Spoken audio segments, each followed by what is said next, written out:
Hello दोस्तों, स्वागत है आपका अपने YouTube channel study tips and tricks पर।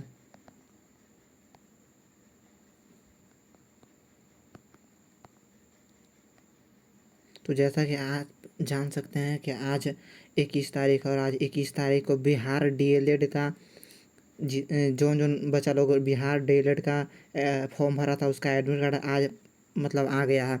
तो आज से हम लोग क्या करते हैं कि अब यूट्यूब पर इस वीडियो में हम लोग बिहार डीएलएड का जो प्रैक्टिस सेट है ना, जो प्रैक्टिस सेट है, जो जो लोग प्रैक्टिस सेट मार रहे होंगे तो वही प्रैक्टिस सेट का हम यहाँ पर सोल्यूशन अब करने वाले हैं। आज से लगभग आज के 10 दिन बाद से एग्ज़ाम स्टार्ट है, तो लगभग 10 गो हम लोग प्रैक्टिस सेट इस वीडियो में देख लेंगे। हम लोग एक एक करके वीडियो में देखते हैं। तो चलिए एक पहल का प्रैक्टिस सेट खोलते हैं, उसको हम लोग देखते हैं। चलिए देखिए, यही आपका बिहार डीएलएड का प्रैक्टिस सेट है। तो देखिए बिहार डीएलएड का जो प्रैक्टिस सेट है, तो इसमें अब हम लोग क्वेश्चन देखेंगे। और ये तो हिंदी का है, उसके बाद मैथ और रीजनिंग का जो क्वेश्चन है उसका हम सोल्यूशन करके इस पर बताएंगे आप लोगों को। तो चलिए अब स्टार्ट करते हैं। देखिए सबसे पहले हम लोग हिंदी से पढ़ लेते हैं, सामान्य हिंदी से। अब इसमें समझिए हिंदी में क्या कह रहा है कि दिए गए वाक्य का वह भाग ज्ञात कर जिसमें कोई त्रुटि है।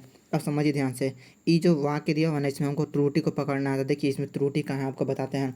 सबसे पहले आप समझ लीजिए, इसका आंसर होगा ऑप्शन नंबर सी। तो अब सी कैसे होगा तो समझाते हैं आपको, ध्यान से समझिए ध्यान से।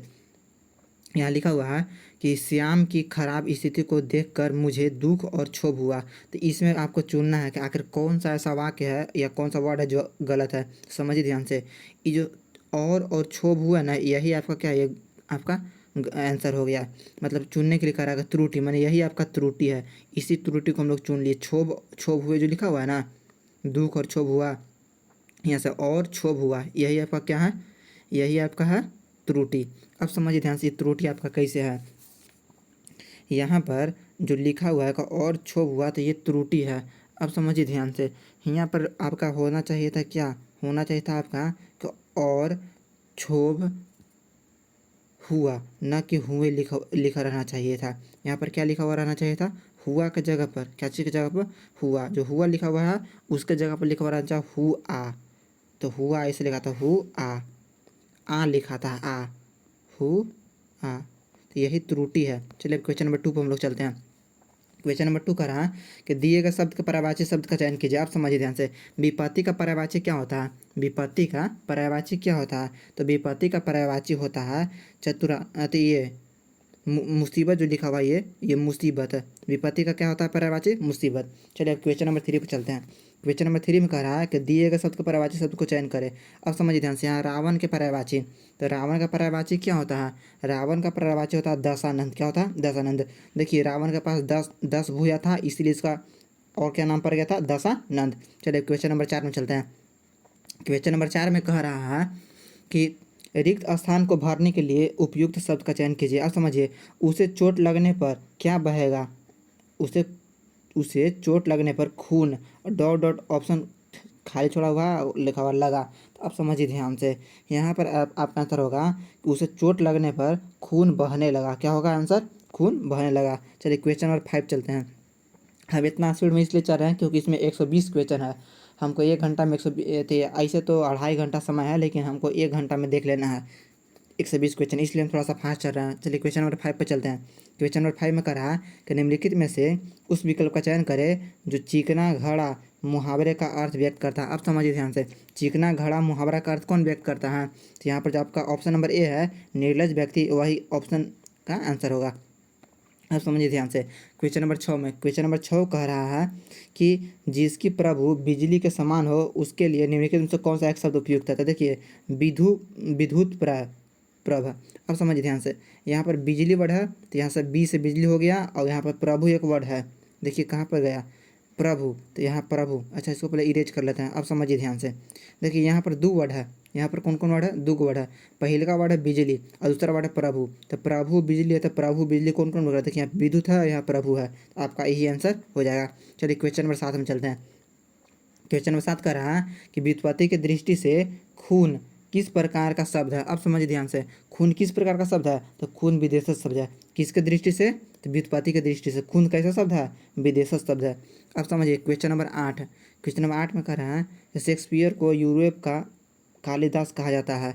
इस वाक्य में कालिदास की संज्ञा क्या है? तो इस वाक्य में कालिदास की संज्ञा क्या है? जातिवाचक। जातिवाचक कौन सा कालिदास कौन सा संज्ञा हो गया? जातिवाचक। कालिदास कौन सा संज्ञा हो गया? जातिवाचक। अब समझिए क्वेश्चन नंबर 8 में चलते हैं हम लोग।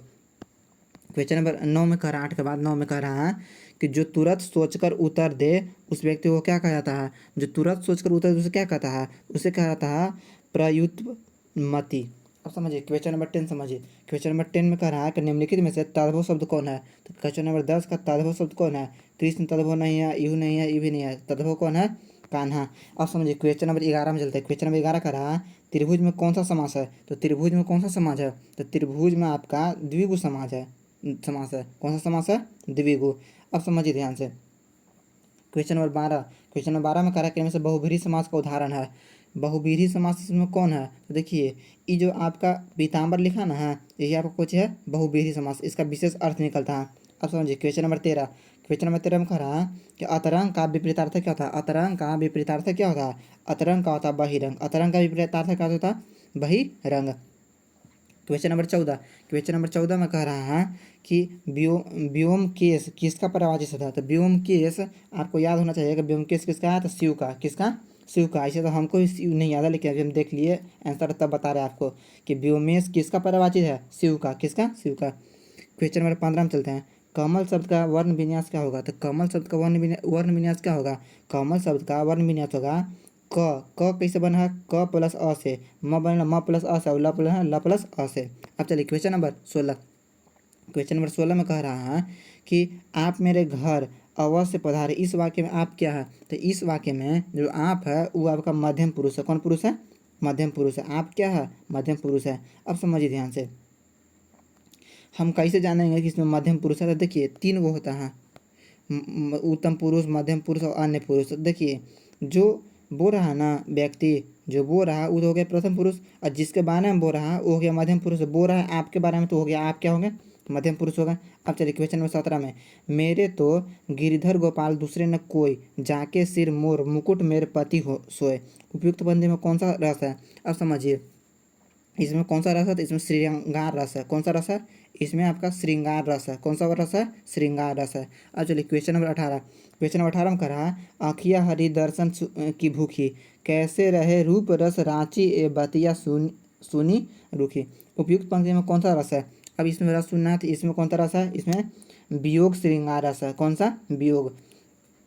वियोग मतलब दुख, वियोग मतलब दुख। अब समझिए क्वेश्चन नंबर 19 है। क्वेश्चन नंबर 19 कह रहा है कि नहीं पराग नाही मधुर मधु, इसमें नाही विकास यही काल, अली कली ही सौ बंध्यो, आगे कौन हवाल। उपयुक्त छंद किस प्रकार का है?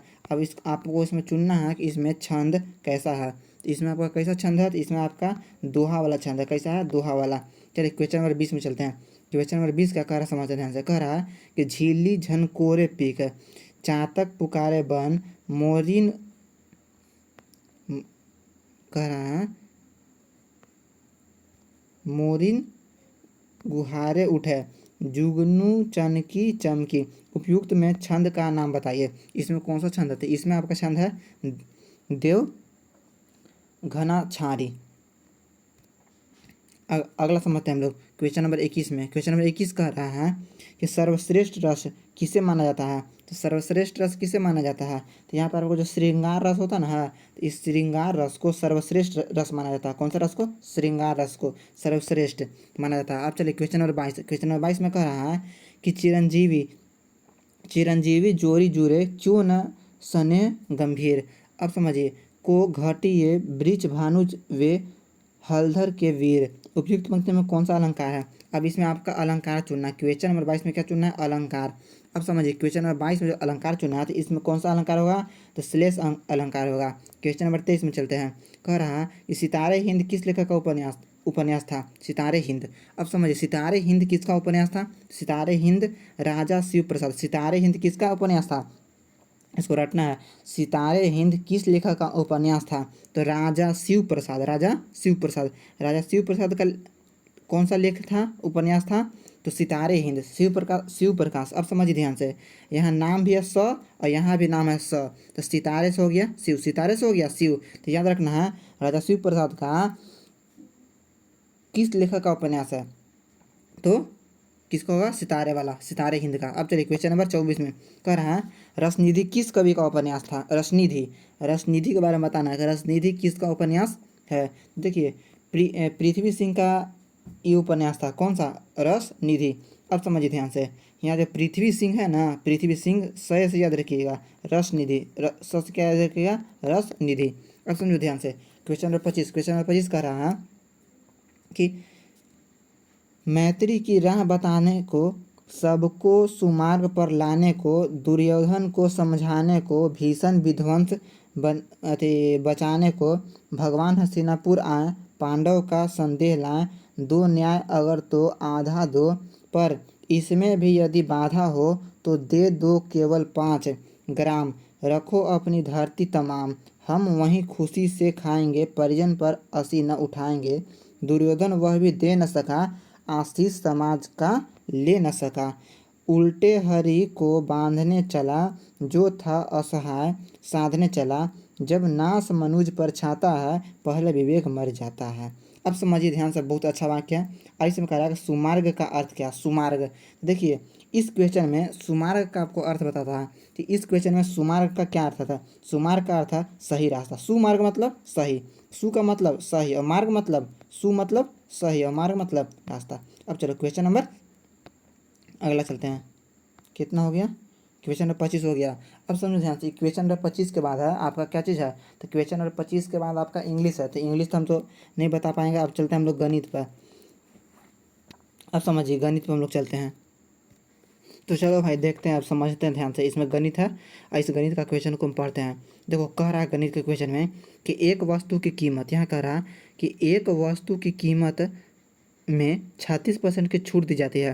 पुराना मूल्य वापस लाने के लिए वर्तमान मूल्य में कितने % की वृद्धि करनी चाहिए? अब समझो ध्यान से, हम मान लेते हैं, क्या करते हैं? हम मान लेते हैं, हम मानते ना हैं कि जो वस्तु है ना, उस वस्तु का मूल्य 100 रुपया है। अब इस 100 रुपया का मूल्य में 36% छूट दे रहा है। इसमें क्या कर रहा है? 36%, प्रतिशत हटेगा तो बटा में 100 कट गया, मैंने कि 36 रुपया। 100 में 36 रुपया का छूट दिया, मतलब हमको सामान कितना मिला होगा? हमको सामान मिला होगा कितना में? हमको सामान मिला होगा 64 रुपया में। अब समझो ध्यान से, 64 रुपया अब हो गया। अब समझो ध्यान से, अब कितना रुपया दाम हो गया? 64 रुपया। अब कितना हो गया? 64 रुपया। लेकिन पहले कितना था? 100 रुपया। तो अब क्वेश्चन में कह रहा है कि अगर हमको क्या पहले वाला अथी में जाना चाहिए, मैंने वापस पुराना मूल्य में, पुराना मूल्य कितना था? 100 रुपया। तो हमको वर्तमान मूल्य से पुराना मूल्य में जाना है, तो कितने % की वृद्धि करना पड़ेगा? अब समझो ध्यान से, हमको अभी मूल्य हो गया 64 और पहले था 100 रुपया। तो हमको 64 और 100 रुपये में जाना है, तो मैंने कितना रुपया बढ़ना पड़ेगा? तो हमको 36 रुपया का वृद्धि करे पड़ेगा। अच्छा 36 रुपया का वृद्धि कितना पर करे पड़ेगा? 64 पर करना पड़ेगा। और परसेंट में मतलब क्या करेंगे? 100 से गुना करेंगे। इसको काट छाट कीजिएगा, तो काट छाट करने के बाद आपको आंसर क्या आएगा? आपको आंसर आ जाएगा ये ऑप्शन नंबर ए, 56 पॉइंट कुछ आपका आंसर आ जाएगा। अब समझो ध्यान से, आगे हम लोग बढ़ते हैं। क्वेश्चन नंबर कितना था? 46। अब समझो क्वेश्चन नंबर अगला चलता है 47 पर। क्वेश्चन नंबर 47 में क्या कह रहा है? समझो ध्यान से, ये क्वेश्चन नंबर 47 में कह रहा है 6xy इतना इतना है, इसका जोड़ना है, योग निकालना। देखो कुछ नहीं, इसको से इसमें गुना कर दो, फिर यहाँ से इसमें गुना कर दो, इसको एक तरफ रखो, फिर इसको इसमें गुना कर दो, फिर इसको इसमें गुना कर दो, इसी तरह से इसमें गुना करो, फिर इसको इसमें गुना कर दो यहाँ। अब गुना करके सबको जोड़ दो, तो ये आपका आंसर आ जाएगा। इसका आपका आंसर क्या होगा? 47 का आपका आंसर आना चाहिए कितना? सी आना चाहिए। क्या आना चाहिए? सी। अब चलो आगे हम लोग चलते हैं, क्वेश्चन नंबर अगला पे चलते हैं। अब चलो एक समचतुर्भुज वाला क्वेश्चन हम लोग देखते हैं। ये एक समचतुर्भुज वाला कह रहा है कि एक समचतुर्भुज ए बी सी में कोण सी ए बी का माप 25 डिग्री है, तो कोण ए बी सी का माप बताइए। अब समझो ध्यान से, सबसे पहले हम क्या करते हैं? 49 क्वेश्चन का फिगर बनाएंगे। देखो भाई सबसे पहले हम फिगर यहाँ बनाते हैं। देखो ये फिगर बना रहे हैं। त्रिभुज का क्या नाम? त्रिभुज, ये चतुर्भुज का नाम क्या है? A B C D, A B C D. अब समझो ध्यान से, इसमें कोण कौन सा दिया है? सी ए बी दिया है। देखो सी ए बी, इस कोण का नाम कितना दिला है? मान दिला है 25 है। तो अब समझो ध्यान से, इस कोण में जितना ई कोण है ना, उतना ही कोण ई होगा, 25 हो जाएगा। और हमको पूछ कौन सा रहा है, ये वाला कोण का, इसका कोण का माप पूछ रहा है। तो अब समझो ध्यान से कैसे बनेगा। देखो कुछ करना नहीं है, हम जब जान रहे हैं कि यहाँ जो त्रिभुज बन रहा है, ये वाला, ये त्रिभुज, ये छोटा का ये त्रिभुज बन रहा है, इसमें तीनों कोनों का योग कितना होना चाहिए, 180। तो देखो ये दो जो कोण ना 25 25 इसको जोड़ कर 180 में से घटा देंगे तो 25 25 कितना होगा 50। तो 180 में से हम लोग 50 घटा देंगे तो कितना बचेगा, 130 बचेगा। तो कोण बी का मान कितना हो जाएगा, 130 डिग्री, 130 डिग्री। चलो अब क्वेश्चन नंबर अगला चलते हैं, क्वेश्चन नंबर 50 पे। अब देखो क्वेश्चन नंबर 50 क्या करा समझते ध्यान से। कह रहा है कि एक घनाभ का आयतन, चलो एक घनाभ का आयतन, एक घनाभ का आयतन 320 घन सेंटीमीटर है। इसके कुल सतह का क्षेत्रफल का पता लगा, इसके कुल सतह का क्षेत्रफल का पता लगा यदि इसकी लंबाई और चौड़ाई क्रम से इतना इतना। और समझो ध्यान से, सबसे पहले ये जो आपका घनाभ दिया हुआ है, तो इस घनाभ में हम लोग देखिए लंबाई दिले है, चौड़ाई दिले है, लेकिन ऊंचाई नहीं दिले। तो सबसे पहले हम क्या करेंगे, ऊंचाई को ज्ञात करेंगे। क्या चीज़ ज्ञात करेंगे, ऊंचाई को ज्ञात करेंगे। तो चलो इस क्वेश्चन को हम लोग एक नया पेज लेते हैं, उस पर बनाते हैं। इसे तो बनने के लिए संभव यहाँ पर नहीं है, चलो नया पेज लेते हैं, उसको हम बनाते हैं। अब समझो ध्यान से, सबसे पहले हमको क्या निकालना होगा, इसमें हाइट निकालना होगा। तो अब समझो ध्यान से, घनाभ का आयतन दिया हो कितना दिया है 320। और घनाभ का आयतन क्या होता है, घनाभ का आयतन होता है लंबाई गुने चौड़ाई गुने ऊंचाई। तो हम लिख देंगे एल गुने बी गुने एच बराबर में कितना हो जाएगा 320 है। देखो यहाँ क्या क्या दिला था, लंबाई दिला था 10 और चौड़ाई दिला था 8 और गुना ऊंचाई नहीं दिला था, ऊंचाई छोड़ देंगे 10 का 10 और बराबर लिख देंगे 320 है। इसको 10 और 80, 80 से इसको काटेंगे तो कितना आ जाएगा, एच का मान कितना आ जाएगा, एच का मान आ जाएगा 4, 8 चौके 32, धीरे धीरे कट जाएगा, मैंने 4 आ जाएगा, एच का मान 4। चलो अब आगे हम लोग बढ़ते हैं अगला पेज पर। एच का मान कितना आ गया, एच बराबर 4 आ गया, एच बराबर 4। अब समझो आगे ध्यान से, घनाभ का कुल सतह का क्षेत्रफल। तो घनाभ का कुल सतह का क्षेत्रफल क्या होता है, 2 into L B plus L H plus B H. अब देखो हमको एच आ गया, थी एल आ गया, बी आ गया, एच आ गया। तो हमको एल बी और एच तीनों का मान इसमें बैठा लेंगे। तो जैसे हम लोग तीनों का मान बैठाएंगे ना, देखो तो ऑप्शन नंबर कौन सा आएगा आपको, 304 जो है ना, वही आपका ऑप्शन आ जाएगा आंसर।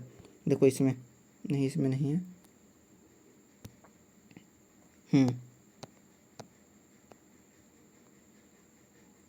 काटेंगे तो क्या आ जाएगा 304 आ जाएगा आपको ऑप्शन नंबर। चलो अब चलते हैं अगला क्वेश्चन, क्वेश्चन नंबर 51 में। तो देखो क्वेश्चन नंबर 51 ज़्यादा भार नहीं है, समझो ध्यान से। कह रहा है कि इतना इतना हो तो एक समझ। देखो ये क्लास 10th का है, क्लास 10th में जो समीकरण है ना, उस समीकरण को सोल्व करके इसमें एक्स का मान और वाई का मान निकाल दो, और एक्स और वाई का मान निकाल कर दोनों को घटा दो तो आंसर आ जाएगा। चलो क्वेश्चन नंबर चलते हैं 52 में।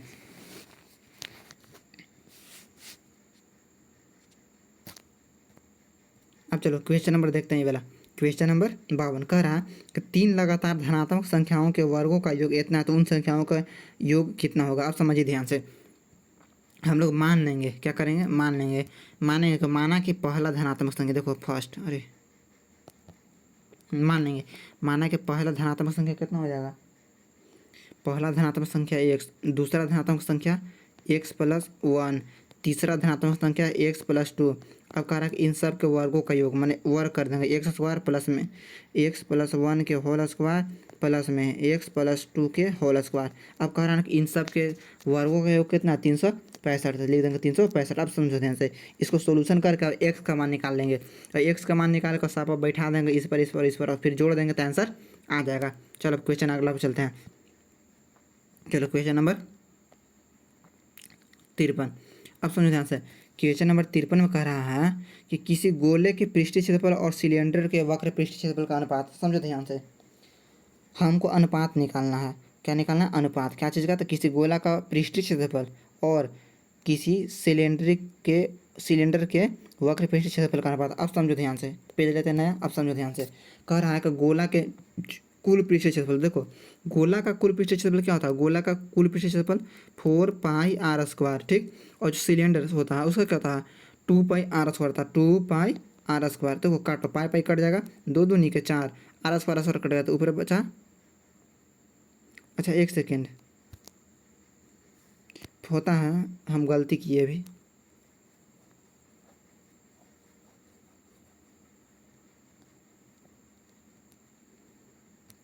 देखो गोला का क्या होता है, गोला का होता है 4 पाई आर स्क्वायर, और ये जो आपका बेलन है तो वो बेलन का क्या होता है, तो होता है बेलन का होता है 4 पाई आर स्क्वायर होता है। ये दोनों कट जाएगा तो कितना बचेगा 1/1, तो आपका आंसर हो गया 1/1। अब चलो अगला क्वेश्चन, ये आंसर हो जाएगा ए।